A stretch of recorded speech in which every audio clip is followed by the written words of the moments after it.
बहुत समय पहले की बात है। एक सरोवर में बहुत सारे मेंढक रहते थे। सरोवर के बीचों बीच एक पुराना धातु का खंभा भी लगा हुआ था, जिसे उस सरोवर को बनाने वाले राजा ने लगवाया था। खंभा काफी ऊंचा था और उसकी सतह भी बिल्कुल चिकनी थी। एक दिन मेंढकों के दिमाग में आया कि क्यों ना रेस करवाई जाए।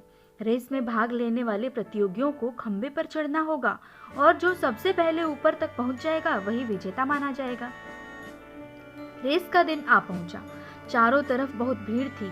आसपास के इलाकों से भी कई मेंढक इस रेस में हिस्सा लेने पहुंचे। माहौल में सरगर्मी थी। हर तरफ शोर ही शोर था। रेस शुरू हुई, लेकिन खंबे को देखकर भीड़ में एकत्र हुए किसी भी मेंढक को यह यकीन नहीं हुआ कि कोई भी मेंढक ऊपर तक पहुंच पाएगा। हर तरफ यही सुनाई देता, अरे ये बहुत कठिन है, वो कभी ये रेस पूरी नहीं कर पाएंगे। सफलता का तो कोई सवाल ही नहीं था। इतने चिकने खंबे पर चढ़ा ही नहीं जा सकता। और यही हो भी रहा था। जो भी मेंढक कोशिश करता वो थोड़ा ऊपर जाकर नीचे गिर जाता।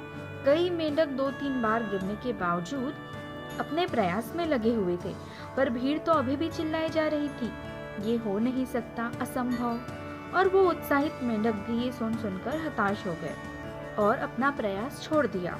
लेकिन उन्हीं मेंढकों के बीच एक छोटा सा मेंढक था जो बार बार गिरने पर भी उसी जोश के साथ ऊपर चढ़ने में लगा हुआ था।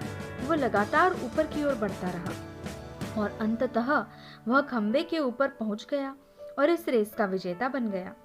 उसकी जीत पर सभी लोगों को बड़ा आश्चर्य हुआ। सभी मेंढक उसे घेर कर खड़े हो गए और पूछने लगे, तुमने यह असंभव काम कैसे कर दिखाया? भला तुम्हें अपना लक्ष्य प्राप्त करने की शक्ति कहाँ से मिली? जरा हमें भी तो बताओ कि तुमने ये विजय प्राप्त कैसे की। तभी पीछे से एक आवाज आई, अरे उससे क्या पूछते हो, वो तो बहरा है। फ्रेंड्स, हमारे अंदर अपना लक्ष्य प्राप्त करने की काबिलियत होती है, पर हम चारों तरफ मौजूद नकारात्मकता की वजह से खुद को कम आंक बैठते हैं और हमने जो बड़े बड़े सपने देखे होते हैं उन्हें पूरा किए बिना ही अपनी जिंदगी गुजार देते हैं।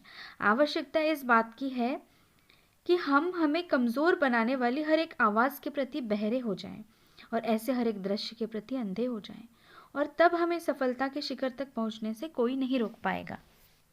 दोस्तों, अगर आपको कहानी अच्छी लगी हो और आगे भी आप ऐसी कहानी सुनना चाहते हैं तो like, share and subscribe to my channel. Thank you.